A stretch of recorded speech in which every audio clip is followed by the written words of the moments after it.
বিনিয়োগকারী বন্ধুরা, আসসালামু আলাইকুম। আশা করি আপনারা ভালো আছেন। এখন আমি আপনাদের সাথে প্রভাতী ইন্স্যুরেন্সের টেকনিক্যাল অ্যানালিসিসটা শেয়ার করব। প্রভাতীর অ্যানালিসিস আমি দিচ্ছি অনেক দিন আগে, এর মধ্যে কোনো রিভিউ বা রিভাইজড কোনো কিছুই শেয়ার করা হয় নাই, দেওয়া হয় নাই। এর বাইরেও কয়েকজন বারবার প্রভাতীর অ্যানালিসিস চাইতেছেন, সে কারণে আজকে প্রভাতীর অ্যানালিসিসটা দিব। আপনাদেরকে একটা কথা বলে রাখি, প্রভাতী একটা বিগ গেম করে, প্রায় 200-র উপরে নিয়ে যায়। হ্যাঁ, তো এভাবে বিগ গেম যখন করে, বিগ মুভমেন্ট দেয়, তখন শেয়ারটা আমি বলছি আপনাদেরকে আগেও যে এক্সহস্টেড হয়ে পড়ে। তো বেসিক্যালি প্রভাতী এখনও পুরোপুরি ওকে হয় নাই, ওকে হওয়ার কাছাকাছি লেভেলে আসছে। তো এই জন্য প্রভাতী স্লো এবং প্রভাতী সাইডওয়ে আপনারা দেখবেন, আপনাদেরকে দেখাই প্রভাতী সাইডওয়ে, যে এই যে দেখেন, বেসিক্যালি প্রভাতী এখনও সাইডওয়েতে। কেন সাইডওয়েতে? এই যে বললাম, এই সাইডওয়েটা আসলে মূলত ওই যে তার এক্সাশন শেষ হয় নাই, তার পজিশন ওকে হয় নাই, সে পুরোপুরি মুভমেন্টে আসতে পারতেছে না, এই কারণে সে সাইডওয়েতে আসে। এবং দেখেন সাইডওয়েতে কবে থেকে, 2024-এর মিডল থেকে সে এটা পুরাটাই প্রভাতের আসলে সাইডওয়ে। এটা আসলেই প্রভাতীর আমি বলছিও আমার লাস্ট অ্যানালাইসিস যে প্রভাতী একটু দেরি হবে, প্রভাতী এখনও ওকে হয় না। এই ওকে না হয়ে সে সাইডওয়ে থাকতে বাধ্য হচ্ছে। এরকম সাইডওয়েতে আরও কিছু শেয়ার ছিল, যেমন ধরেন আমি দেখাইছি আপনাদেরকে এগুলা, যেমন ধরেন সোনার বাংলা, জনতা বা এরকম কয়েকটা। তো একটা পর্যায়ে গিয়ে স্মার্ট মানির কারণে হোক বা পার্টি অ্যাক্টিভ হয়ে গেলে, পার্টি তো জানে কোন অবস্থা থেকে বুলিশ করা যাবে, বুলিশ করা সম্ভব, সেটা আমরা জানি না। আমরা তো চার্ট দেখে কথা বলি, পার্টি তো সেটা না। সুতরাং সেরকম যদি কিছু হয় তাহলে প্রভাতী হয়তো দ্রুত বুলিশ বা বুম বুম হয়ে যেতে পারে। কিন্তু এখন পর্যন্ত প্রভাতী দেখেন এই মুভমেন্টেও এখনও পারে নাই এই রেজিস্ট্যান্সটা ক্রস করতে, এই লিমিটেশনটা ওভারকাম করতে। এই জন্য প্রভাতী সাইডওয়ে, প্রভাতের এক্সহস্টেড হওয়া অবস্থায় ছিল অনেক বেশি, প্রায় কাছাকাছি আসছে, 2-3 মাসেও হয়তো হইতে পারে। আর মার্কেট মেকার বা স্মার্ট মানি চাইলে এখান থেকেও প্রভাতীকে বুলিশ করে উঠে আনতে পারে। এবং প্রভাতী এখন আপ ট্রেন্ডে আসে, বুলিশ আসে, এগুলো ঠিক আছে, কিন্তু ওই সাইডওয়ে বোঝাচ্ছি এই রেজিস্ট্যান্সটা ক্রস করে নাই। এই রেজিস্ট্যান্সটা ক্রস করার জন্য যেই টেকনিক্যাল সাপোর্টটা প্রয়োজন, সেটা প্রভাতী এখনও দেখাচ্ছে না, দেখাতে পারতেছে না, সেটা আমি ধরতে পারি, এই জন্য বলতে পারছি। কিন্তু এটা সবাই আপনাদেরকে বলতে পারবে না। এখন প্রভাতী হয়তো সময় নিতে পারে আরও সাইডওয়ে, নয়তো প্রভাতী যদি স্মার্টলি মুভমেন্ট দিয়ে স্মার্ট মানি বা মার্কেট মেকার যদি অ্যাক্টিভ হয়, সেক্ষেত্রে প্রভাতী এই রেজিস্ট্যান্সটা ক্রস করতে পারবে। বেসিক্যালি আসলে প্রভাতী এই রেজিস্ট্যান্স ক্রস করলেই এন্ট্রি দেওয়া উচিত, এন্ট্রি দিতে বলতে হবে, বলা যায়। এটা বুঝে নেন যে এই রেজিস্ট্যান্সটা ক্রস করলেই প্রভাতীকে এন্ট্রি দিতে বলা যায় বা এন্ট্রি দেওয়া উচিত। প্রভাতীর পজিশনটা একটু ভিন্ন অন্যদের চেয়ে। প্রভাতী টাইপের পজিশনে কয়েকটা শেয়ার ছিল, তারা কিন্তু একটা পর্যায়ে ওভারকাম করে উঠে আসছে, জনতা, তারপর সোনার বাংলা, এগুলো আমি বলছি। সোনার বাংলার ক্ষেত্রেও যে সোনার বাংলাও চাইলে উঠে আনতে পারে যদি স্ট্রংলি স্মার্ট মানি অ্যাক্টিভ হয় বা মার্কেট মেকার চায়। মার্কেট মেকার চাওয়া না চাওয়াটাও নির্ভর করে ওই শেয়ারটার টেকনিক্যাল অবস্থার প্রবলেম ওভারকামের পরিমাণের উপরে। কী পরিমাণ ওভারকাম করছে তখন সে এটাকে কভার করে। তাই আমি বলে রাখতেছি, এইটা হচ্ছে প্রভাতীর রেজিস্ট্যান্স।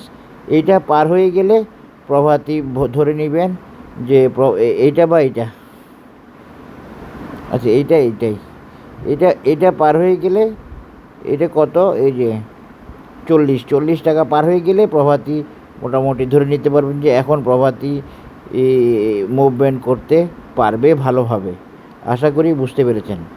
এখন প্রভাতীর অ্যানালিসিস দিতে গিয়ে আর আমি বেশি কিছু বলতে চাচ্ছি না। প্রভাতী বুলিশ আছে ইচিমুকুতে বুলিশ আছে, সাপোর্টে আছে আজকে, তানকেনসেনের সাপোর্টে আছে, বাই সিগন্যাল আছে, বুলিশ আছে, ফিউচার ক্লাব গ্রিন আছে, এমএসিডি বুলিশ আছে, আপ ট্রেন্ড আছে, বাই সিগন্যাল আছে এমএসিডিতে। তবে পজিটিভ ডাইভারজেন্স চলতেছে এমএসিডিতে 2 দিন, আরেকদিন চলবে কি না জানি না, তবে 2 দিন চলতেছে।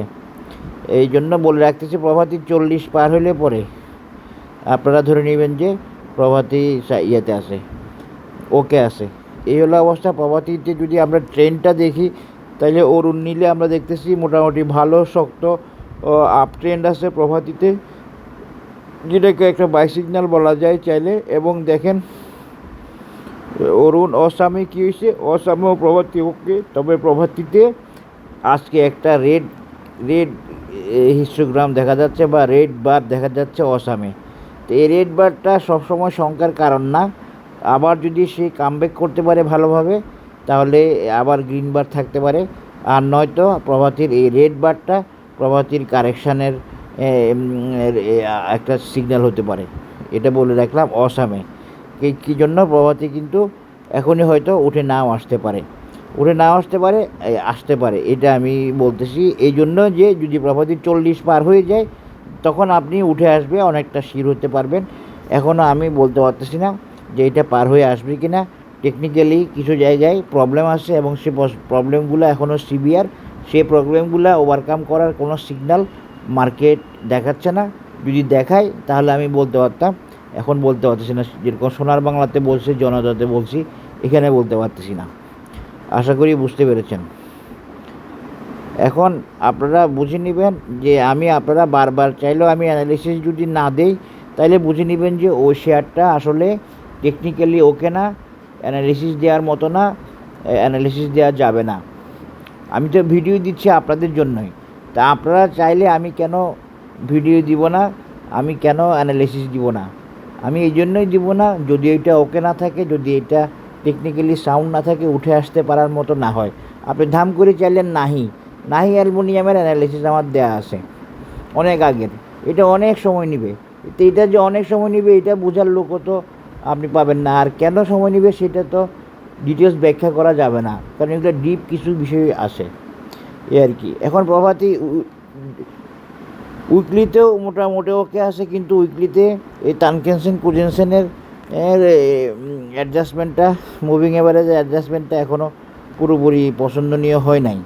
হ্যাঁ, ঠিক সেরকম 3 উইকলিতেও মোটামুটি ওকে আছে, বা হয় নাই। তো সুতরাং একটু সময় নিতে পারে, আরও 1 মাস খানিক, যদি এই হারে ওকে হয়। আর যদি আরও ফাস্টার মুভমেন্ট করে স্মার্ট মানি সহ, দেন হয়তো এই লেভেল থেকেও ওকে করে নিয়ে আসতে পারে বা পারবে। ঠিক সেরকম কিছু সমস্যা আছে বিজিআইসি, এখন ওই দিন হল্ট করছে কিন্তু দেখেন পারে নাই। তারপরে সমস্যা আছে হচ্ছে আপনার আর একটা কোন শেয়ার, প্রাইম ইন্স্যুরেন্স। হ্যাঁ, তো এগুলো আমি বলছি আপনাদেরকে, আপনারা ফলো করলে, খেয়াল করলে দেখবেন ওগুলো মিলে কি না আমার কথাবার্তা। আমি তো অ্যানালিসিস দিয়ে যাচ্ছি আপনাদেরকে অনেক দিন, আশা করি মিল পাবেন, কারণ সম্পূর্ণ অ্যানালিসিস বেসড, চার্ট বেসড আমার শেয়ারিং বা আমার আলোচনা। এখন আসেন, প্রভাতীর অ্যানালিসিস দেওয়ার অনুরোধ করছেন, এই জন্য আজকে আবার দিলাম। এবং আমি প্রভাতীর অ্যানালিসিসটা একটু ভিন্নভাবে দেখাবো আজকে, অ্যানালিসিস বা প্যাটার্নটা।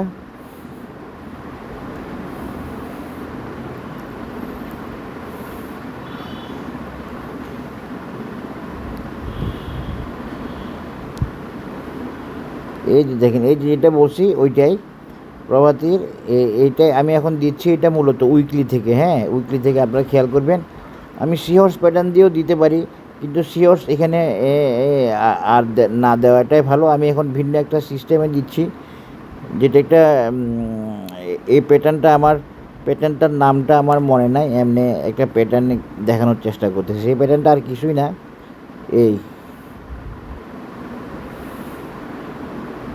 এই লেভেলটা, এই 40 লেভেলটা পার হইলে প্রভাতী মনে করবেন মোটামুটিভাবে ওকে। 40 বা সর্বোচ্চ ধরলে এই 42, এটা পার হইলে আপনারা ধরে নেবেন যে প্রভাতী এইবার উঠে আসাটা অনেকটা নিশ্চিত। আমি এখন কিন্তু এই রেজিস্ট্যান্সটা দেখায় রাখতেছি, এই রেজিস্ট্যান্সটা না দেখায় বলাটা আমার পক্ষে এখনও সম্ভব না, কারণ প্রভাতীর টেকনিক্যাল প্রবলেম আছে। তাহলে এখন যদি আমি প্রভাতীকে এভাবে একটু দেখা দিই, তাহলে এইটাই হবে প্রপার অ্যানালাইসিস। যখন প্রভাতী উঠবে তখন এভাবে ওঠার সম্ভাবনাটাই থাকবে। এখানে যদি একটু নামেও বা না নামে,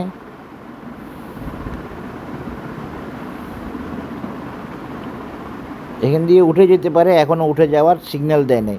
তো সিগন্যাল না দিলে তো আমি বলতে পারবো না যে এখনই উঠবে। প্রভাতিকে এই টার্গেটটা ধরতে পারেন, এই প্যাটার্ন 60 টাকা অথবা 70 টাকা, এই দুইটাই ধরতে পারেন। এই 70 পর্যন্ত ধরাটা ভালো হবে। এইটাই প্রভাতির অ্যানালিসিস, প্রভাতি ইন্স্যুরেন্স। এখানে কোনো ফিবোনাসি দেখাবো না, কিছু না। প্রভাতি উঠলে হয়তো এভাবেই উঠবে, দেখেন কি করে। এটাই প্রভাতির টার্গেট, এটাই প্রভাতির রেজিস্ট্যান্স। আরেকটা রেজিস্ট্যান্স এখানে দেখা দিচ্ছি, যেহেতু এখানেও যাওয়ার সুযোগ আছে, এখানে গিয়েও থামার একটা সুযোগ আছে, সেটা হলো 60 টাকা, 59 বা 60। এটা হচ্ছে প্রভাতির অ্যানালিসিস। এখানে আর কোনো অ্যানালিসিস আমি দিতে পারতেছি না, আশা করি বুঝতে পেরেছেন। এটা কিছুটা ক্রেডেল প্যাটার্নের মতো হয়েছে, কিন্তু ক্রেডেল প্যাটার্নে মূলত দেখা হচ্ছে প্রতিটা ক্যান্ডেলস্টিককে দেখায়। এখানে একটা প্রাইস অ্যাকশানের টাইমিংকে দেখানো হয়েছে, যেটা রেজিস্ট্যান্স বেসড এবং যেটা অনেকটা ফ্ল্যাট বারের মতো একটা বক্স করে আমি দেখাইছি। এটা একটা প্যাটার্ন হতে পারে আপনাদের জন্য, যেটা একটা 60 টাকা অথবা 70 টাকার একটা টার্গেট দেয়। আশা করি বুঝতে পেরেছেন প্রভাতি অ্যানালিসিস। প্রভাতি যে এখান থেকে উঠবে এটা কিন্তু আমি বলতে পারতেছি না এখনও। এটা বলতে পারবো যদি মুভমেন্ট আরও কিছুদিন দেখা যায়, তারপরে হয়তো এখান থেকে হতে পারে। এটা একটু মনে রাখবেন, এখান থেকে দেখাচ্ছি বলে এখান থেকে হবে এমন না, কারণ প্রভাতি এখনও সেই সিগন্যালটা দেয় নাই। উঠে আসতে পারবে বা উঠে আসতেছে এরকম সিগন্যাল পাইলে আমি হয়তো এখান থেকে দিতাম, কিন্তু আমি এখন ভিন্নভাবে দিচ্ছি, চেঞ্জ করছি, যে আরও সামনেও আসতে পারে। এটাও আপনাদেরকে দেখাই দিচ্ছি। এমনি বর্তমান পজিশন থেকে দেখালে যদি উঠে আসে তাহলে এটা হবে প্রভাতির এই প্যাটার্ন বা টার্গেট বা রেজিস্ট্যান্স, একটা 60 টাকা আর একটা মিনিমাম 70 টাকা। তবে এইটা প্রভাতির একদম প্রাথমিক টার্গেট বা প্রাথমিক রেজিস্ট্যান্স। দেখেন প্রভাতির 200 টাকা যাওয়া শেয়ার, এই রেজিস্ট্যান্স বা এই টার্গেট প্রভাতির জন্য কিছু না, কিন্তু প্রভাতি তো ফান্ডামেন্টালিও উইক হয়ে গেছে। সুতরাং মার্কেট তো অনেক কিছু বুঝে প্রাইস দেয়, দেখেন কি করে। এটা হলো আপাতত একদম শর্ট টার্মের প্রভাতির টার্গেট বা রেজিস্ট্যান্স। আশা করি বুঝতে পেরেছেন। সবাই ভালো থাকবেন, ধন্যবাদ, আসসালামু আলাইকুম।